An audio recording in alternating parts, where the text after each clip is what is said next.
तर येणाऱ्या निवडणुकीमध्ये राज ठाकरे ज्या ज्या ठिकाणी उमेदवार उभे करत आहे त्या ठिकाणी सर्व मतदारांनी बहिष्कार टाकावा त्यांच्या उमेदवारांच्यावर याचा आम्ही तीव्र विरोध करीत आहोत.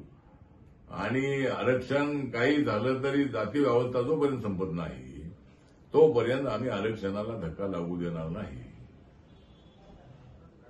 राज ठाकरे यांना माझी एवढीच नम्र निवेदन आहे की आपण अशा पद्धतीची भूमिका मांडत असाल तर येणाऱ्या निवडणुकीमध्ये राज ठाकरे ज्या ज्या ठिकाणी उमेदवार उभे करत आहे त्या ठिकाणी सर्व मतदारांनी बहिष्कार टाकावा त्यांच्या उमेदवारांच्यावर अशा पद्धतीची माझी नम्र सूचना आहे.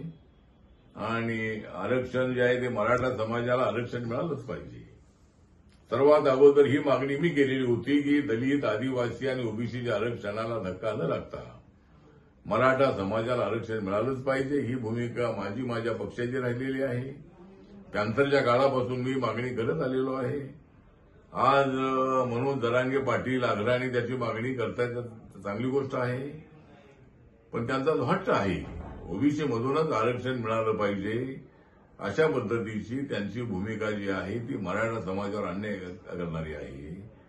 एक तर कुणबी जो समाज आहे त्या समाजाला ऑलरेडी ओबीसी मधून आरक्षण मिळतच आहे, परंतु मराठा समाजाला स्वतंत्रपणे आरक्षण मिळालं पाहिजे ही मागणी सातत्यानं पुढे आली.